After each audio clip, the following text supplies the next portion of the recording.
Hello, and welcome back to the Awakening Philosophy Podcast. My name is Jed, and we are reading the Phaedo, as it says on the screen. Now, we are in a fantastic part of the text. Very, very exciting stuff.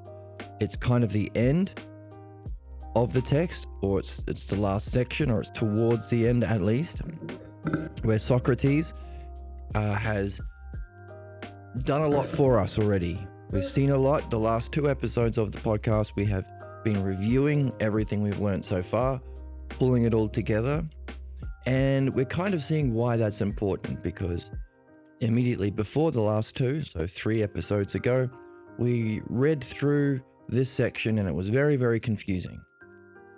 It was a long speech, kind of different than the rest of the text in that Socrates isn't in dialogue. He's just monologuing. And he's monologuing about the actual size and nature of Earth. And that's very strange to us. So one of the reasons why it was kind of difficult to understand is it was a monologue. So we don't have people who are like us, like Simius and Cebes, who are maybe a bit confused by what Socrates is saying and can say things like, Socrates, I don't understand what you're talking about, or that has not yet come to light for me, so that Socrates can elaborate and make it clear. Another reason why it didn't quite make sense was, so far Socrates has been talking about the necessity to move from a lover of learning through our physical senses to philosophy, lover of wisdom, which is not about opinions, but about the logos, a kind of universal paradigm for understanding. And even that's directed specifically to understanding the realm of being. He's been talking about the realm of becoming, the physical world, as everything. One of the quotes is, everything can be understood as the same, in that everything that physical seeks the realm of being. Another part of it is seeks an aspect of being. We have learned in the text the aspects of beings are the ideas or the self-er terms. And they all have a hyparxis, or they're all joined at the top in self-ousia. So there's a kind of bringing together into a unity of even the aspects of the realm of being. That was the word hyparxis. And last time we mentioned at the beginning of the text, Socrates talked about things being joined together at a single head. So that was one of the foreshadowing or clues of the text. When Socrates gives us something like that, it's puzzling, doesn't quite make sense. Why is Socrates talking about opposites in the physical world, like pleasure and pain, being mythologized by Aesop as being joined at the head, but can't be joined in the physical world? What does that mean? It's kind of, and now that we've gone through it, we've seen that, oh, hang on a second, maybe he's talking about the realm of being. And his doctrine of philosophy is to separate the soul from the body. And the study and exercise of the philosopher is some sort of dianoia directed towards those beings. So using the logos, using the dialectic structure of the logos to understand these aspects of being, what we call self-er terms, because they have self in front of them, which is the honorific in Greek, and also because they have a selfhood, a kind of self-existence, self-beauty, self-justice. The things that all of the things that we stamp the seal, that which absolutely is a quote. And they have the hyparxis and self-ousia.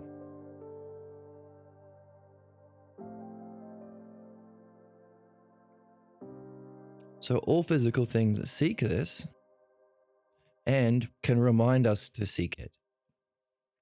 You see a beautiful thing, its purpose is to remind you to seek beauty itself. You see two sticks that kind of look equal? Oh, those poor sticks, they seek and desire being, but they will always fall short, for insofar as they remain physical. There's an inherent inadequacy or inherent inability to reach it by remaining physical. This ties into our theory of learning as remembering. Therefore, if it's to remind us to seek something that we once knew before we were born, we are recognizing things in the realm of becoming that resemble and remind us of the realm of being. How do we remember it? How do we recognize beauty if we've never seen beauty in the physical world? We've only seen examples of it, reminders of it. We've never seen equality itself. So how do we recognize things that are pretty close to being equal? Like two equal sticks. We must have seen it before. So it's a kind of remembering what our soul at one stage knew. So it was at one stage joined with this hyparxis of being in self ousia. And the correct and proper practice of philosophy and an aspect of our proper life's work is to separate the soul from the body. Socrates says that's nothing other than death. So philosophy is the study and practice of death and being dead. Because his doctrine or his yoga involves not only collecting ourselves together and separating from the body, but collecting ourselves together out of the body, remaining there for as much as we can, doing something self by self out of the body, both now and in the future. So there's things involved when we're out of the body.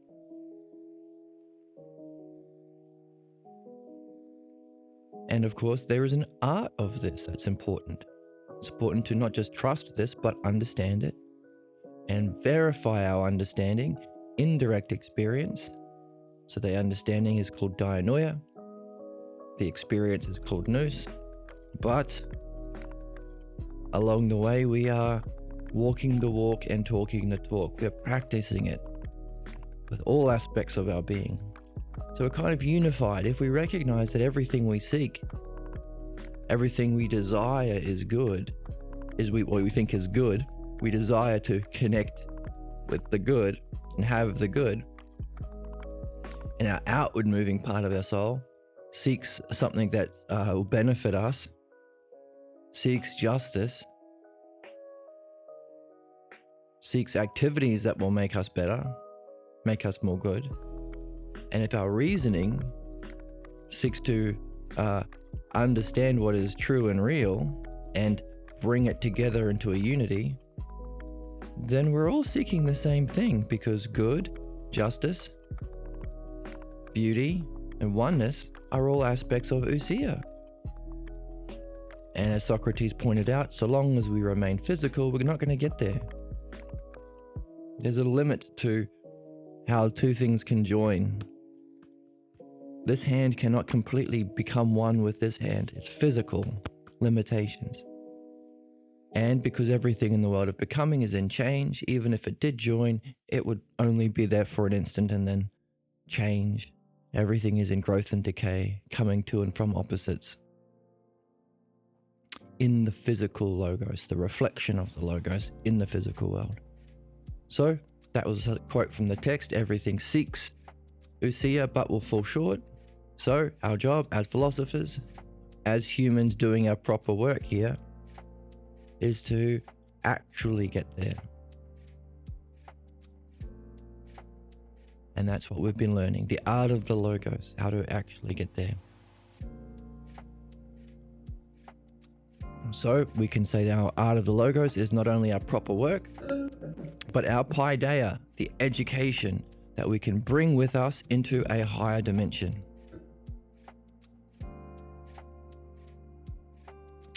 But we have to integrate it into our selfhood. Walk the walk and talk the talk. Talk the talk, be understanding, I guess. Walking the walk would be integrating it. Or using the language that we've been learning of the dialectic, defining and demonstrating. So that's the virtues.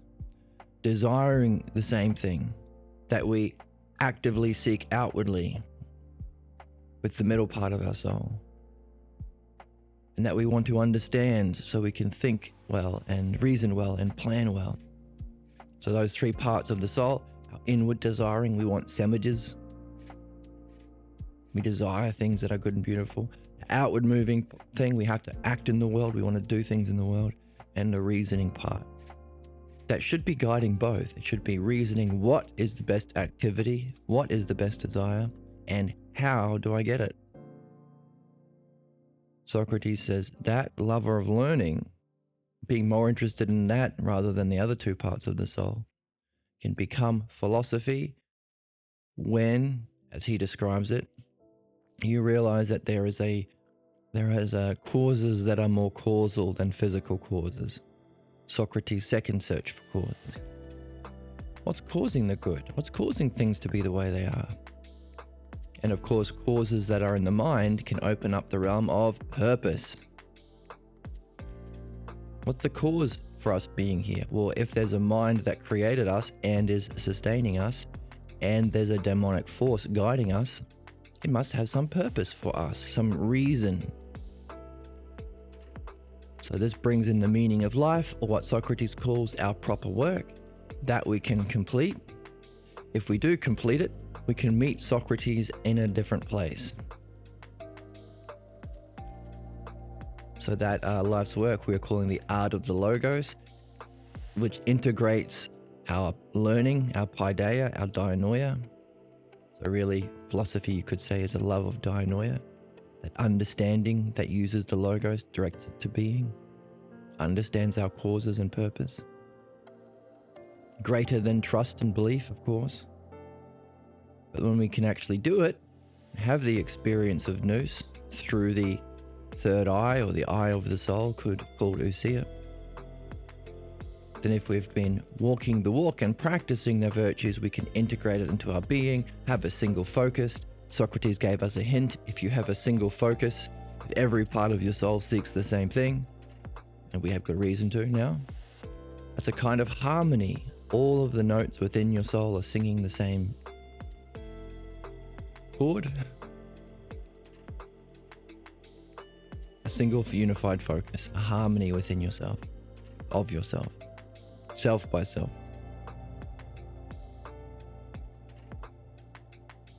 So if this is our life's purpose, and this is what it means to have the art of the logos, and maybe to be daemon-like, how do we bring it all together?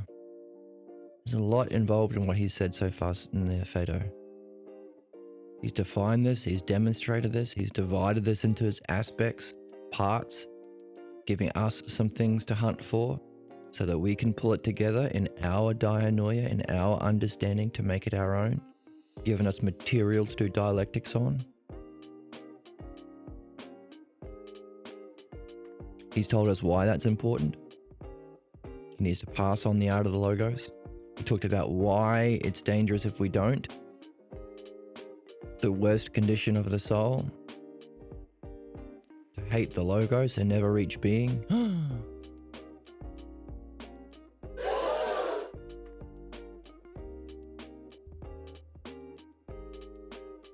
And he also talked about the cause of addictions, to mistake our pleasures, especially, but also pains, but especially pleasures, as what's most clear and real. It's a kind of way of nailing your soul to the body. Self-imprisonment. So again, the necessity to actually know what's real and clear and understand it and prove it.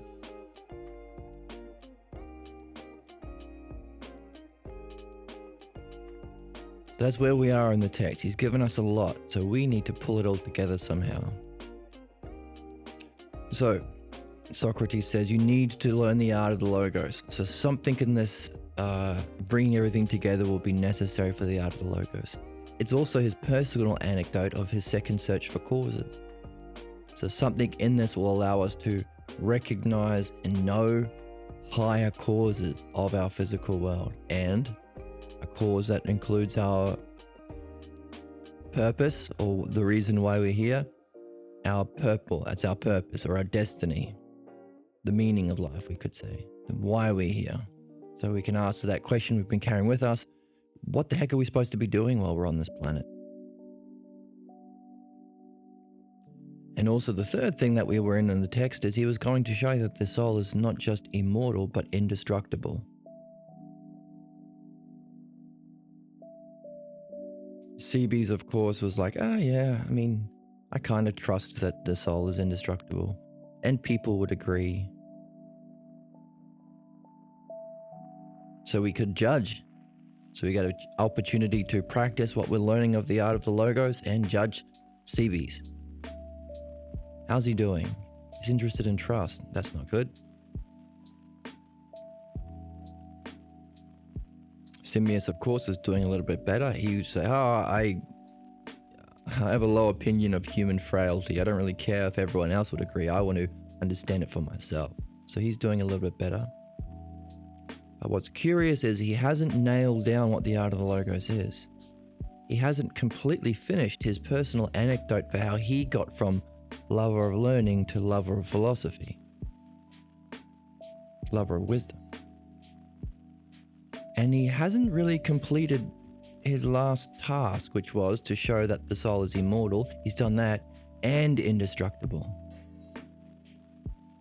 I mean, we kind of did with CB's, but so it seems like these causes are still open.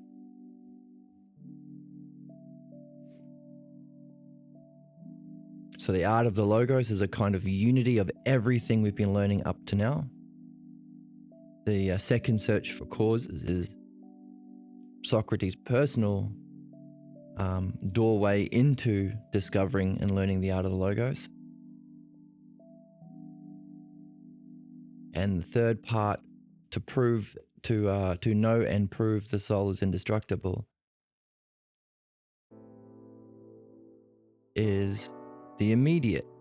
So if the whole thing is the art of the logos, applied to Socrates is his second search for causes, and applied to us right now is to show us that the soul is indestructible. So we have to keep that in mind. How does this next speech unify or bring everything together for us to get the art of the logos?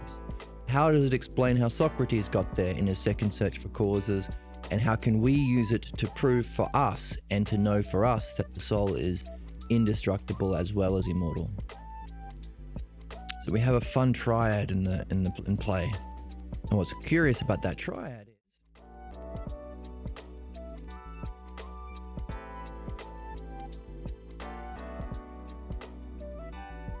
it kind of fits the archetype that we've been playing with in triads, because we have, so let's bring in an example of a triad. We were just talking about our reasoning part of our soul, and then there was an outward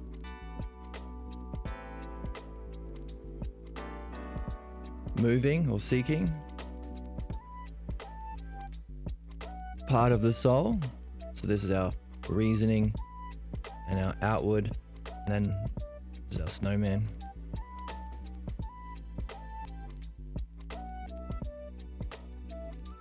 And we have a inward desiring psychic aspect of our soul. So that's an example of a triad. Now, if there is a universal paradigm of understanding, then there might be similarities or sameness and differences that allow us to relate other triads so we can see patterns and understand more about other things. So the archetype, or the hyparxis maybe, or a high example of this triad is the ruling,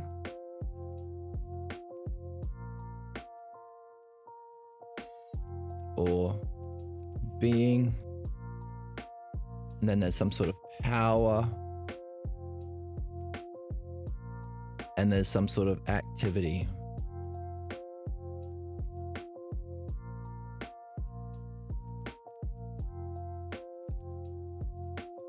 Let's give another example because this is relevant to the text. This here is the highest. This is an example relevant to us, but also we have one relevant to the text. We have Hermes, the god, let's give him capital H. Hermes, which represents dialectic.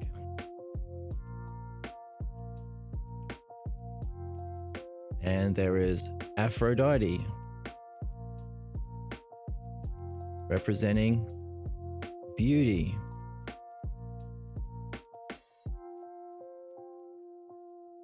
And of course, there is the god of this text that we are reading, the god of Apollo, representing philosophy. So this whole text is in honor of Apollo. Socrates says, like the swans, he also follows Apollo. The reason why they're able to talk is because there was a ceremony to purify the city in honor of the god Apollo, and no one can be murdered in that time, so Socrates has some time to talk. So what can we see here? Well, we can maybe even make these into a triad. We can have this at the top as the ruling term. This is some power that motivates our soul. And this is some activity that we can be engaged in. We're reading the book. We pulling the pieces together, and it gives us insights, and we see how beautiful it is that all of these pieces can be brought together into understanding. That motivates us. That makes philosophy not dry and dull, but meaningful and significant and fun. And if we have both of these together, we have what we need to reach the hyparxis, or the peak of philosophy, Hermes, the dialectic, the god that brings us to the higher dimensions. So that's the god of dialectic. That's what we've been learning. So this could be our activity. This could be the power that we have, applying it to our soul. We have this power, seeking our desiring, outwardly moving and reasoning.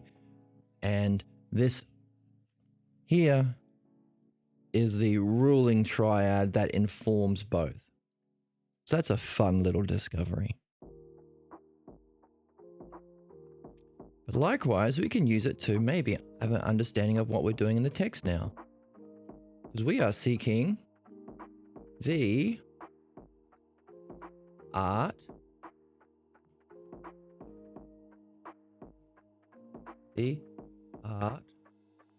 of the logos.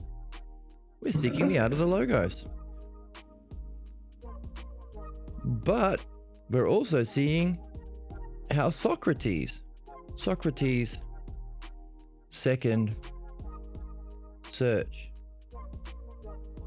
for causes. That was a power that motivated Socrates to go from a lover of learning to philosophy. Socrates' second search for causes. Oh my god, that handwriting is terrible. Let's zoom in a little bit. Socrates' second search for causes. But also, we have something to do. We have an activity that we can exercise on, which is applying it to to know and prove the soul is indestructible. So here is a triad that we are carrying with us into our reading. Somehow this last part should address these things which are on the table. These are all on the table. These are things that have been promised. How is this helping us unify and understand the art of the Logos? How is this helping us gain insight into Socrates' second search for causes that was empowered him and motivated him to discover philosophy and learn the art of the Logos? And how can we use this as an activity ourselves? So he's giving us something to do. Hey, if you have this, use it with an activity.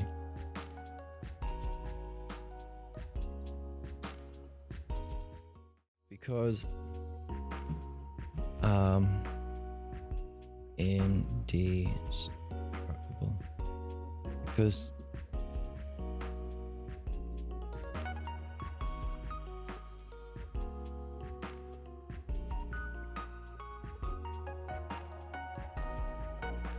Because where we left Simius was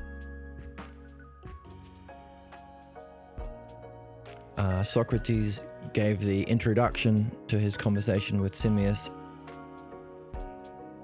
and pointed out that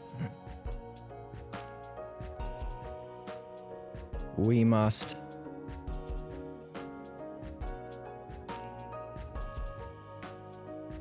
where is it? Where's the introduction? Okay, let's search again. Here we go.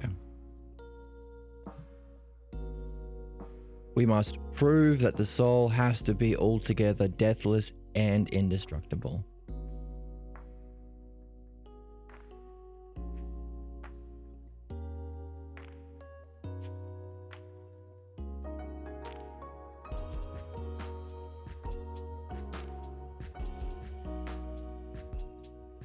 In fact, he says it again.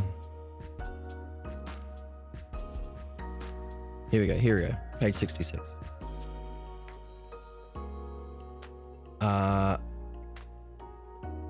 We must demonstrate our soul, so we have to do it.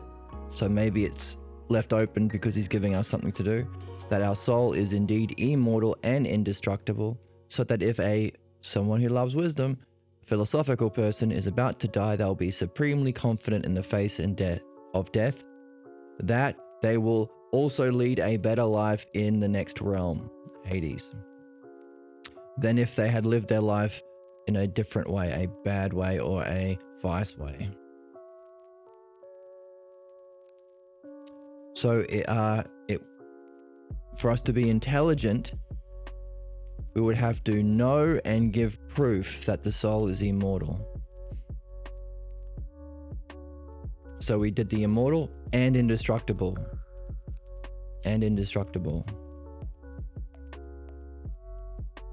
So that's where we are. We're carrying these three causes for why we're reading. This should somehow unify our whole text and show us, bring together the art of the Logos. It should be maybe help us understand Socrates' own personal way of getting into this, his second search for causes. And maybe after we have the art of the Logos and we defined and we have a demonstration, we can divide it into this argument to make it our own. We can use our understanding of the art of the Logos for ourselves to be intelligent and know and prove the soul is indestructible. Well, to prove it, we could use arguments, but to know it might require us to actually have a look, separate our soul from the body and have a look at these other dimensions, see what's there for ourselves. This is what makes philosophy. Anything else that's involved in opinions or the physical world or probability or theories, it's not philosophy because we don't have knowing, nous. Talked about that last time. It's entirely possible to verify for ourselves these things that we are learning in the art of the logos. So if that's our activity, we can take these two definitions and demonstrations with us to apply it to an activity of our own. So maybe that's why he left it open, giving us some puzzle to solve or something to apply it to. Maybe. Another thing we're taking with us is, oh look, Socrates, is this. This is a summary that we did last time. This is what we've seen so far. We've talked about the physical world of becoming today as well. Sticks and beautiful things that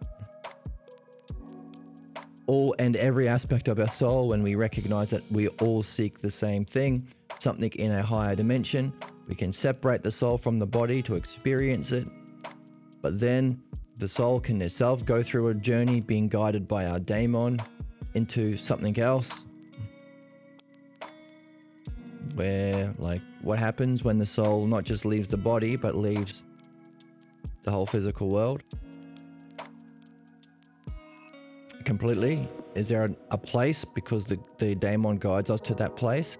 But if we could do our proper life's work and we complete our purpose for our reincarnations, after having understand the cause for us being here, our purpose, the meaning here, why we're here, what we're supposed to be doing, if we can complete it, we can escape this soul going into this realm, having something happen to it, judgment, some sort of rewards and punishment, of maybe, possibly, or something similar to it, some sort of training maybe, or experience.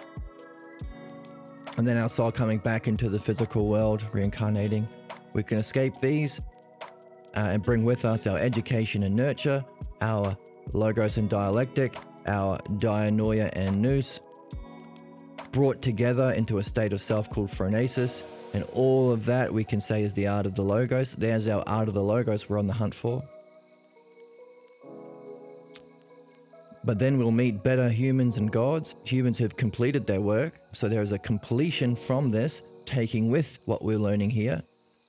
And but by the way, he gave us a clue. They are fellow travelers and guides, meaning even they go somewhere. So if we give each of these different realms or dimensions names, we can say, well, this is the 3D realm of physical world. Our soul can separate from it. It's of mind, so it's at least the 4th dimension. But then there's another place, Hades, the realm of the unseen. So maybe that's a 5th dimension, because the soul can flutter around and has to be collected together and then do something to get to this realm of being. Not just some people call it astral traveling, separating yourself from the body but not going to this other place. But then you can complete this, which means there must be a different place. These guys can look down at all these other souls going back and forth from here and here, reincarnating, going through experiences in the 5th dimension, some sort of judgments and rewards and punishments for how they lived, how well they nurtured the soul, and whether or not they did their education. So these guys are looking down from the 6th, but also they're looking up because they are traveling somewhere and have guides to go somewhere. So we've identified above the 3rd dimension, 1, 2, 3, 4 other dimensions, possibly, or at least. The soul itself, the realm of Hades, those better humans who've completed their journey that Socrates says, hey, tell Euvenos or any other philosophers, you, my friend. Wow. That if you do philosophy in the right way, meet him there. And of course, we had a question, well, if this is outside of time and space, then maybe Socrates is there right now, waiting for us to join him. Because time wouldn't be an issue, it'd be instant. And meet him there, and they're going to do stuff. There's a reason why we had to learn the art of the logos to get there. And it's not through a near-death experience or a meditation or a drug trip. something about educating and nurturing us is something we can bring with us into that realm. And of course, we can see it ourselves. Socrates is helping us remove our fears about this that might limit our experience to move up and go on higher journeys. But also, that's a purification, but also perfecting our understanding so we can recognize, understand, make sense of it, go into the experience deeper, go to higher experiences, higher dimensions, have fun and go on a journey with these people. So this is our purification of our what's false. And of course, Simmias and Cebes brought up some religious beliefs about death that made them fear death. And Socrates says, find a singer who can sing you songs that will sing away these fears of death, like singing every night to a child to remove his fear of the boogeyman that's not real. And Simmias is like, where can we find singers like that? And goes, well, Socrates says, if you got money, spend it on this. You can't bring your money with you here. So find someone who can sing away your fears of death, false beliefs about soul, death, life, reincarnation. Travel, find them, go to other places that are into philosophy, find a singer like that. But also look among yourselves, because it's likely that if you guys are in the game, maybe you guys are the ones with the qualifications needed to sing these sorts of songs. So that purification from our false beliefs gives us some freedom. Socrates has been talking about freeing ourselves from chains. It's a metaphor he's been using. A freedom to climb the ladder of truth. And of course, Socrates says everybody is somewhere between these two. The level of growth and the extent of their problem, how free they are from their problem. And by the way, never punish people for having problems. That doesn't help them. That just brings in more badness. And learning is in the presence of the good and seeks the good. If you bring in the opposite of the good, the bad, learning will go. So punishment is stupid. Which leaves a question, what actually is going on here? So what do we do instead? Well, Socrates says where is it? When we get into philosophy, we gently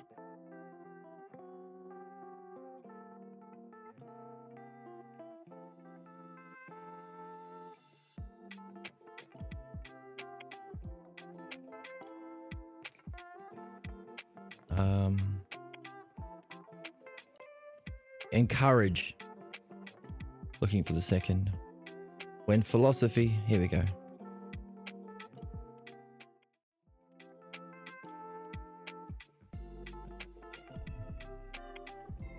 Okay, before we make that jump into philosophy from loving learning, before philosophy takes hold, we are a lover of learning. Before philosophy takes hold, this is our second search for causes.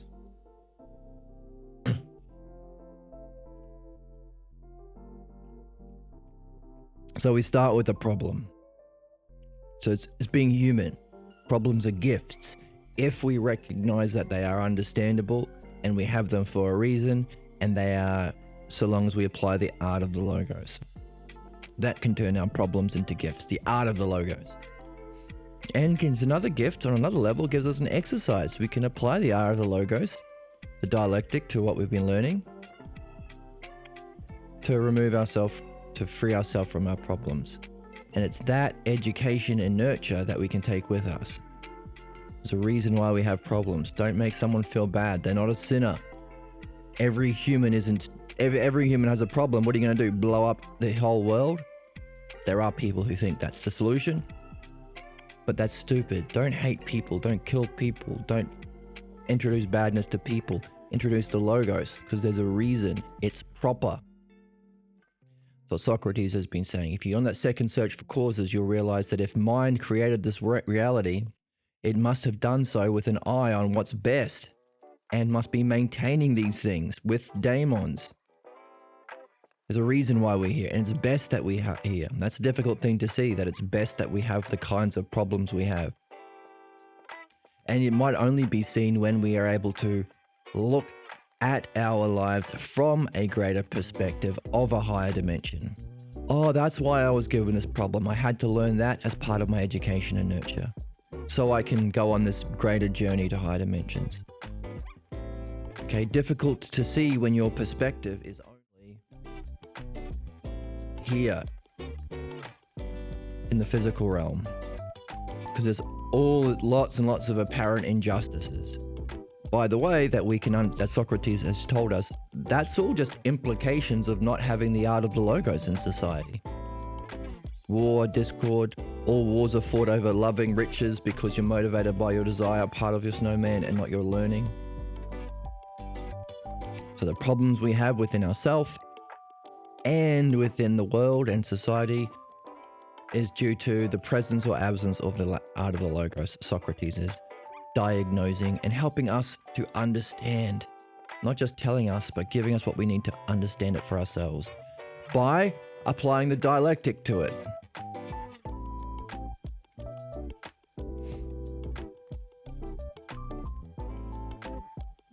So, with that in mind, we start in prison with our problems, but hopefully we're loving learning and not loving fighting to appear wise or defend our false beliefs or seeking riches and fame. Then philosophy can take hold and we realize there must be a purpose for us being here. There must be non-physical causes. I know that because I'm interested in beauty. That's not a physical cause. I'm trying to do what's most good. That's not a physical cause. And so on. And when philosophy takes hold, we are in that state, self-imprisoned, and she gently tries to, and she does this with her hands. Come on, bro. Come on, man. Come on, man. Philosophy Come on, says, man. come on, do philosophy. Gently encouraging and tries to free her by revealing to her that searching through our physical senses, our eyes, ears, and other senses are full of deceit. Persuading her to summons her to gather together and collect self into self. Collect your soul into itself. Collect yourself into itself.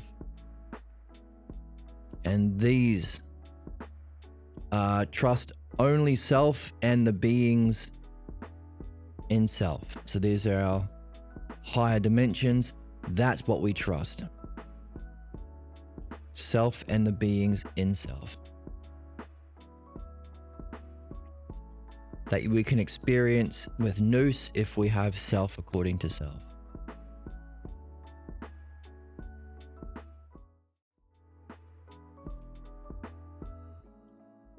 So, that's what we're encouraged to do.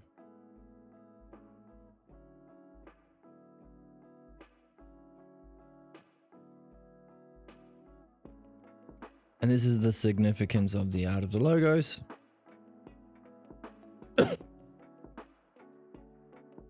And understanding our life's work. Socrates' second search for causes to get into philosophy. And we have a task at the end of it. Can we use this art of the logos to show that the soul is indestructible and know it? So maybe actually experience it. And so all the way through the text, Socrates has given us the pieces, divisions of what we need to put this image together. And now he's going to make his speech. So we are going to look for how is this speech answering the questions on the table? How does this help us bring together a complete understanding, if we can, of the art of the logos? Does it put a button on Socrates' second search for causes? And can we use it to prove and know that our soul is indestructible? So what are we looking for in this big speech? Socrates is describing the true nature of the earth. It would be crazy if he was talking about the physical world. So he's obviously talking about at least the fourth and fifth dimension, possibly the sixth, and maybe the seventh. If he's talking about these two, he might be talking about it from the perspective of the sixth. He knows he's going to be with better humans and gods who have completed their work. And if philosophy is the practice of dying and being dead, and the art of doing it too, then the reason he trusts he's going to be with these people is probably because he's been there a lot. He's visited them. He's hung out with these dudes. So if he's going to be describing the souls in the fourth dimension going back and forth from the fifth dimension in Hades, he's probably doing it from a greater perspective. We talked about seeing why things have to be the way that they are, including our problem, giving us a problem and a learning to apply the art of the logos to. The same art can look at both. We can only see the necessity or even the beauty of your problems if you can escape from them or transcend to a higher dimension and look back. Oh, that's why I needed to learn that. Yeah, if you don't see that, it would just suck. The world is unjust, full of injustices. So we need to rise to a greater level of wholes or a greater dimension. From there, we can look back from a higher perspective of mind to see, oh, that's why mind made it the way it is. That's why this is most just and good. To do that, we need the art of the logos to go to that higher dimension, and from that higher dimension, look back and use our art of the logos to diagnose with an art. Understand, if we don't know what justice is because we don't have the art of the logos, then how can we judge our life and our problems as being just? So this is important to make this. So if Socrates is able to judge and is able to see, he's got the art of the logos. And he's viewing this from the sixth dimension, at least. Oh, if he's also talking about the sixth dimension, maybe he's even reached the seventh and can see the whole thing.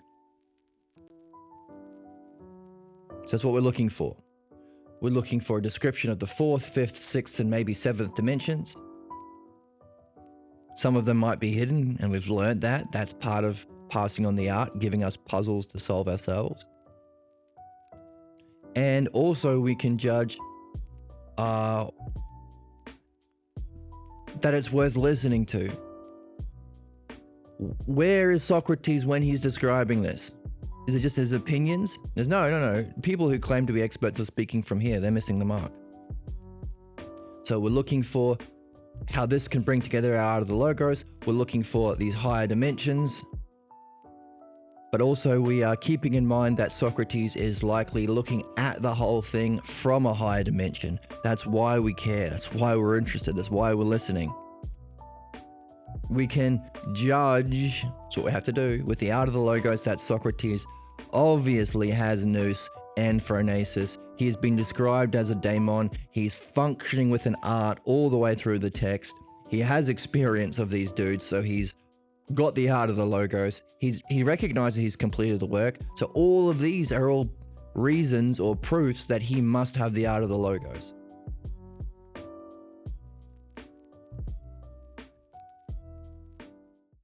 In fact, Socrates himself starts off by saying,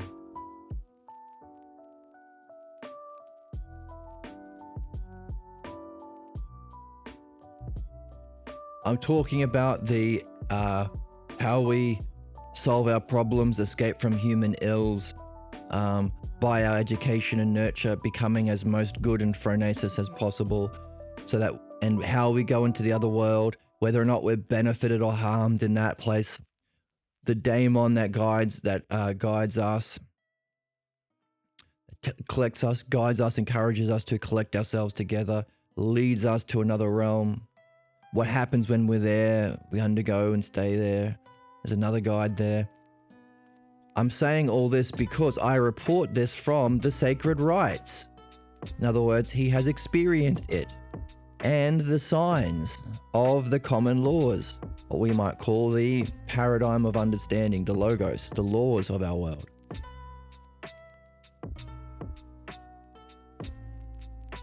So he has the sacred rites, of course, require the art of the logos, or the education.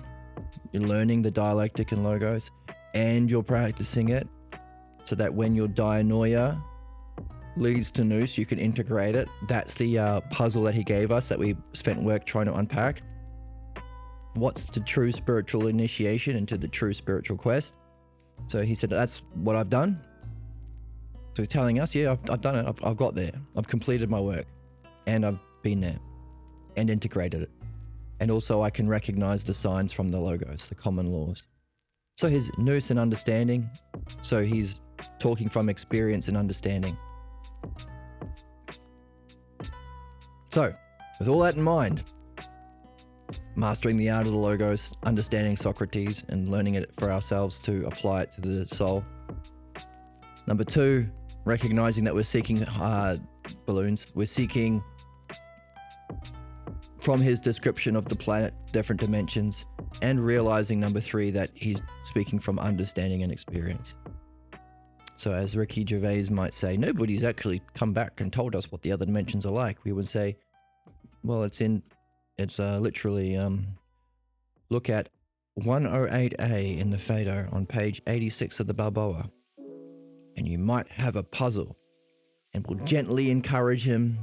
Come on, Ricky, you're a smart guy. You're good at using mythology.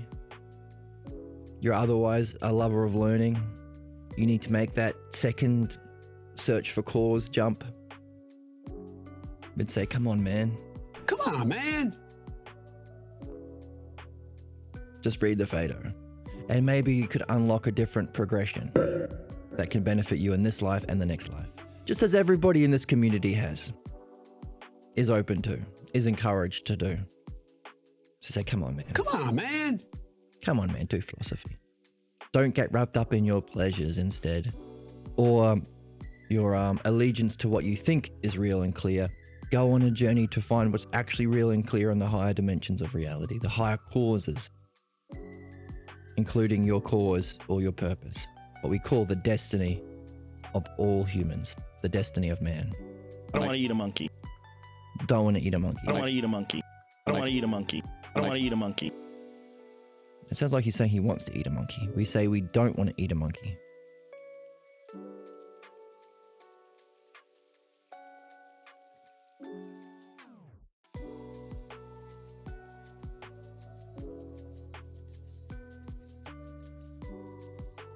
All right. So, with all that in mind, let's jump in. Let's jump into the text.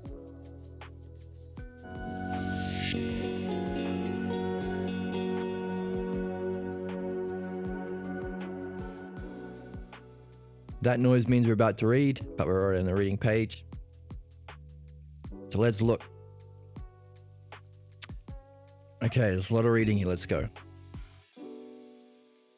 Oh, and by the way, I am live streaming now on YouTube and Twitch.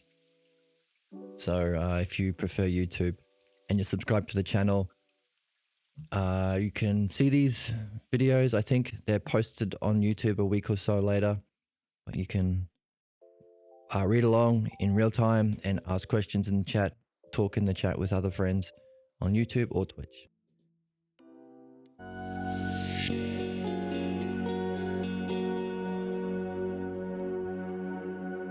Yay.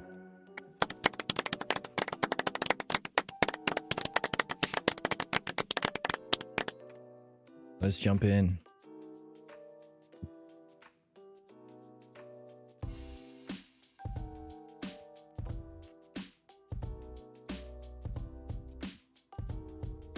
Okay, so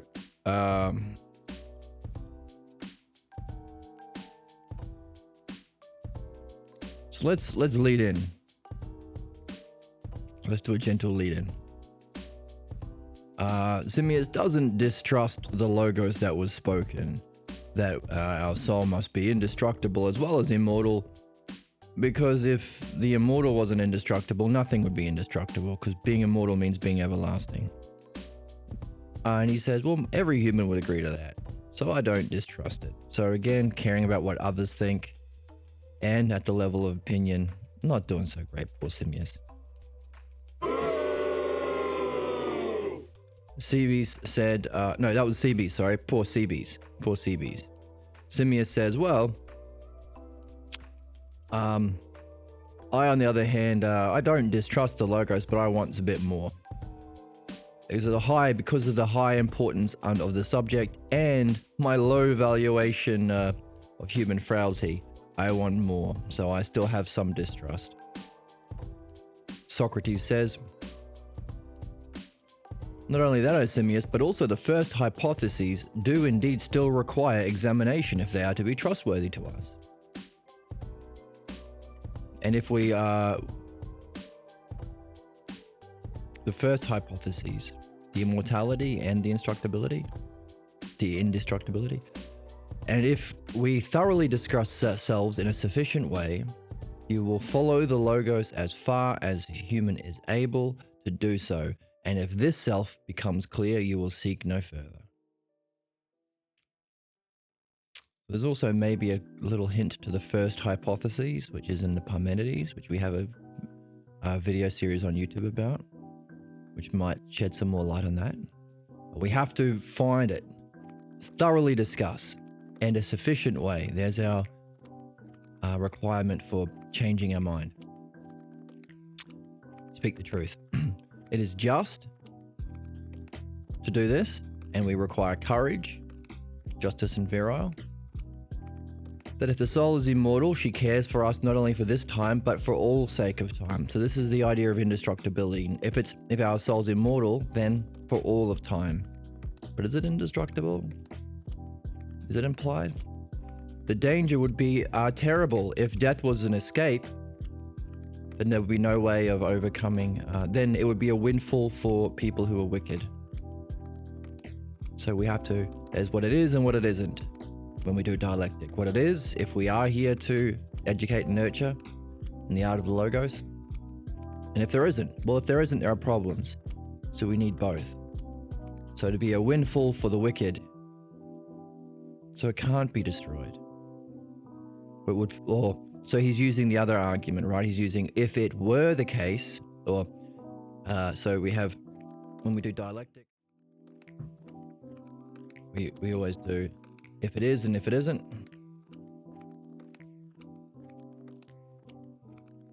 So if soul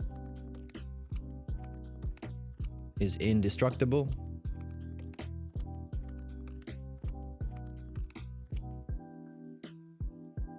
if it is,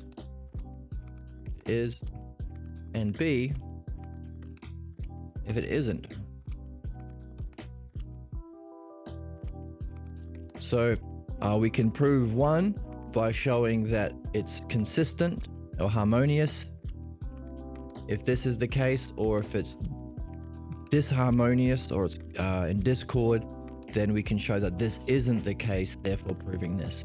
So if it isn't the case that our soul's indestructible, then it would be a windfall for the wicked.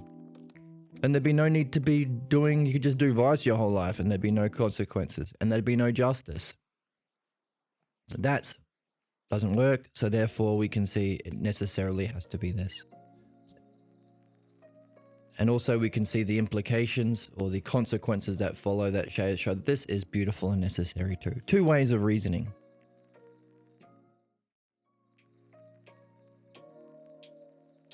Socrates is taking that second, side B. A windfall for the wicked. So therefore, there's no way of escaping from our soul or from our vice, except the salvation of becoming as good and phronesis as possible, for the soul goes into the realm of the invisible, possessing nothing else except her education and nurture, her paideia and virtue. And you will be truly benefited or also harmed in the dead realm from the beginning of that journey. So there is a journey. And you can either be benefited or harmed based on your education in the art of the logos and your nurturing of walking the walk in the virtues. We are told about the daemon being allotted to us, leading us to the unseen place. Not unsafe, of course, if we have the education and nurture. We are gathered together and we're judged, and we proceed with that guide. We stay there. Another guide leads us back into our new incarnation, so we swap daemons with a new guide for our next incarnation. based on what's proper. Where's it proper? He says proper somewhere.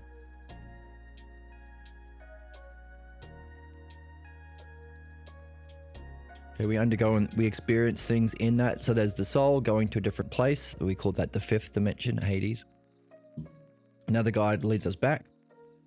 There is not just one simple path to that unseen place. Otherwise, there'd be no need for a guide. There are many branches and circuits. I report this from my own experience of the sacred rites and my understanding of the sure signs of the common laws here.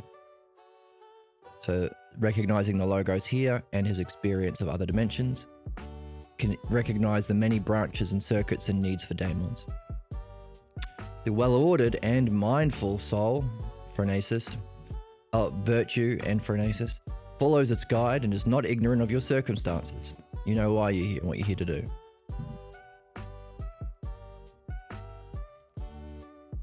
The soul that is passionately attached to the body flutters around the body in the visible world. We struggle much, we suffer much. If the daemon's leading us away, it's through force. If we've committed unjust acts like slaughter, unjust slaughter, and other similar crimes, the activities of souls will become made like your activities, and that soul, so you're nurturing your soul in negative ways, which you don't take the activities, but you do take the consequences of your soul with you, and that soul will be avoided and turned away. No one in the other world will want to be her fellow traveler or guide, so you keep wandering, completely at a loss, until a time should arrive whereupon you've completed that fifth dimensional whatever, and then self is reborn again into her proper habitation. So it's what's proper by necessity. So there's a kind of properness and necessity, which might be two aspects of this justice, this higher justice that we want to see, why it's best for the world to be the way it is. But the soul that has completed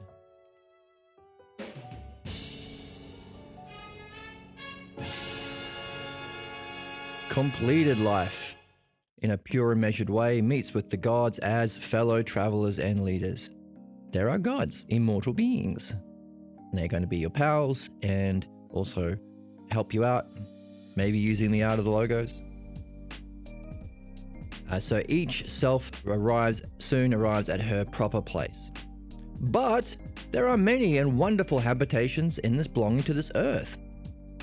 And it's not as it's supposed to be by those who are used to talking about the earth and her nature and size. As I've been persuaded by someone. Simius says, what? Wow. He says, what? What? What? What do you mean by this, Socrates? For I have surely also heard much said about the earth. But this is not what has convinced you, so I'd be glad to hear it. In that case, Simius, it does not appear to me to take... So it's not the way Glaucus, which I'm guessing is... I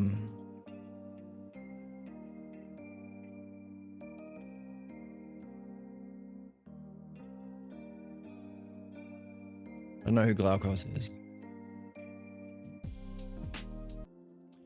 Looking it up is going to take a bit more time than I have here.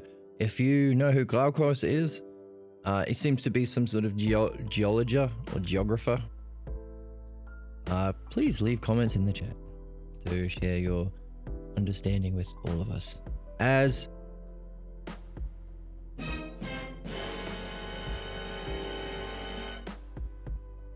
fellow travelers,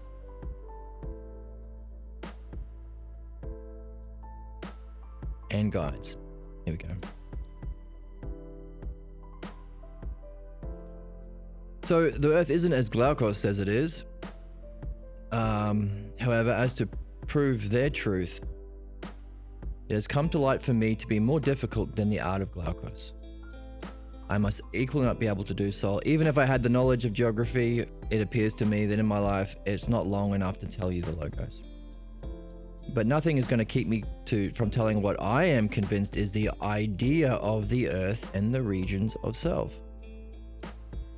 So self has those three meanings. the idea of Earth and the regions of it, the idea of Earth and the regions of its honorific, of the highest aspect of self, of the Earth, of it. In the third reading, the idea of Earth and the highest region, and the regions of the self. So, going back, just as a reminder, going back to our triads here, got a bunch there. We can say, let's move this down a bit. Another triad here, like the ones that we did today, is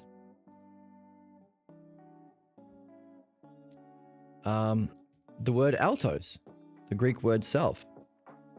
Altos has the particular,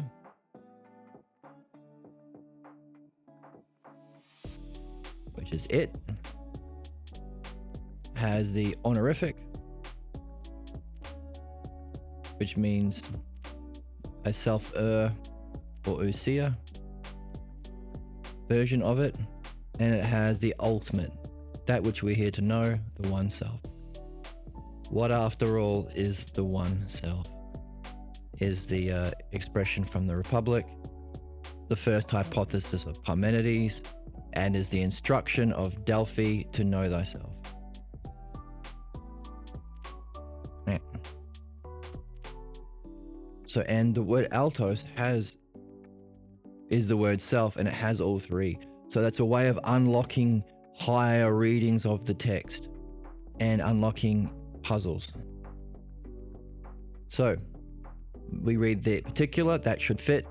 Look for the honorific. That's, again, it should fit because we're talking about the realm of being. We're obviously not interested in geography.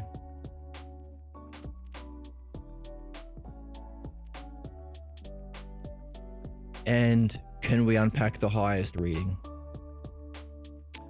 The one self.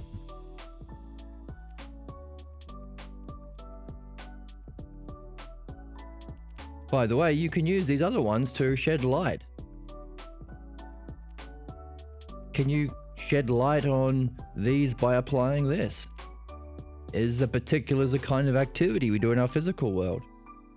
When we reach the honorific, the realm of ousia, does it give us some power? And do we ultimately use both our logos and our nous, our dianoia and nous, or our art of the logos together to reach the one self, which is what we are being ruled by or guided by, our higher state of being? This is a way of using these triads to shed light on each other. But we are talking about it now because the idea of Earth and the regions of self. So already idea refers to an aspect of ousia. So the honorific is probably there. The idea of Earth and the regions of it, first reading, the particular. The idea of Earth and the regions of it. Makes sense. Honorific, the idea of Earth and the regions of its ousia self. Oh. Looking at it in its higher dimension. The idea of Earth and the regions of the self. Maybe, calling back what Socrates says, the causes in mind are one thing, but the cause of causes is another. So if there is an idea of Earth, a higher dimensional being of Earth, then that must have a cause greater than the realm of being that we can call the self, the ultimate, the one self. So while we are learning about the Earth, we are also learning about ourself. So we can create another triad to help make sense of this. We can say another triad is, we could say, the realm of becoming, the realm of being, and the ultimate. And also we could find a cause triad. This is the ultimate cause. This is a kind of cause. This is a kind of cause. First search for cause, second search of cause, the cause of causes. So make another triad based on causes. And they will illuminate each other. You can rub them together to gain new insights and understanding. So we're learning about the earth, we're learning about its higher dimension, and also we're recognizing that it's a kind of reflection of the self or region of the self. So it can maybe tell us something about what we really are, the first cause, and our final cause, our ultimate cause, the destiny, know thyself. Okay, so I can talk about that. Simius says, sure, go for it. That will be sufficient. So I'm convinced in the first place that if the earth is a sphere, being in the middle of heaven, then it has no need of air or any other necessary element to keep it from falling. Since the overall likeness of the self of heaven in relation to it and the equal balance of the self of earth are sufficient to maintain. So there's no air keeping earth in heaven or space or whatever we want to understand this as.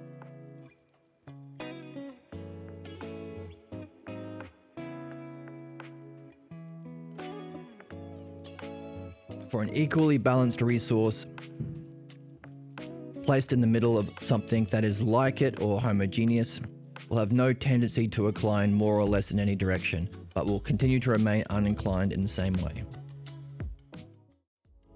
Let's draw that.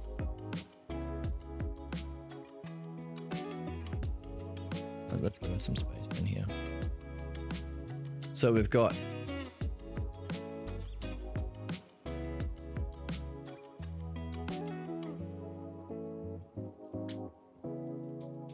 Earth, and it is in balance in the middle,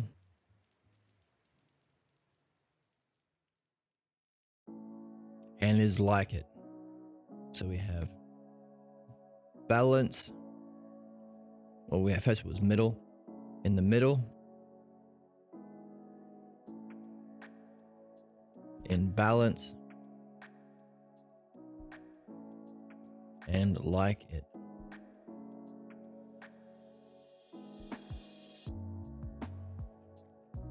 Like heaven.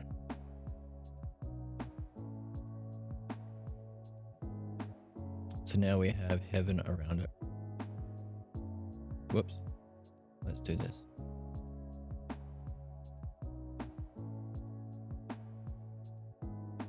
This is where we are so far.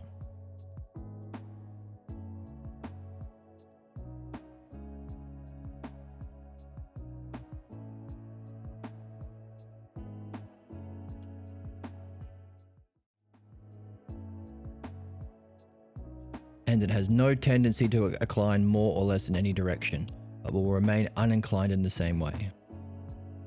And rightly so indeed. Well, we're starting. This is a start. We've only done a little picture. And it was, again, another day of reflection and prepping ourselves for this big task. But unfortunately, I am out of time because I have a Republic read-along meeting with the All About Platonism channel hosted by Mindy Mandel. That's coming up soon, so I have to get ready for that. If you are a fan of this channel, check out All About Platonism. It's Mindy's YouTube channel, and once a week we read the Republic together. There's myself, Mindy, and Jacob. A lot of fun, and of course you can I live stream it on my Twitch channel too.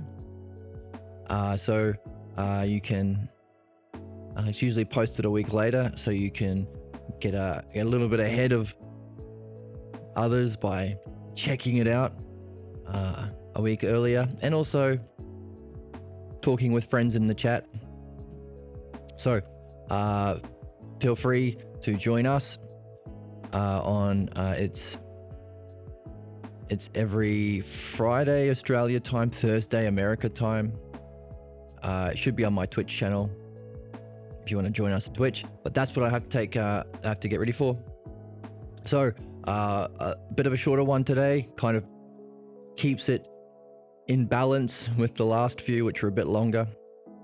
But this is where we are. So next time we're going to jump in and put our Sherlock Holmes cap on, put all the pieces together to make this whole picture and make sense of these different dimensions and what it looks like to someone in the sixth or seventh dimension, to really get an understanding of what's going on here.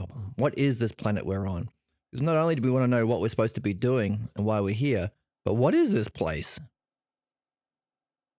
And can we use all of this to better understand the dimensions, our work here, where we're going, and maybe how to fare well on our journey, but also how to guide others, because that seems to be a part of an art too. So lots of pictures and piecing all this together. We had a lot of intro and prep, so all of that coming next time. So very exciting, and a bit of a cliffhanger again. I hope to see you next time. Thank you for joining me. I hope you're finding this curious. So we had some more time to puzzle about dimensions before we jump in and complete our reading and picture. Thank you for joining me. Systems are now fully operational. That was the wrong button. Wow. That's one for the blooper reel. Thank you for joining me.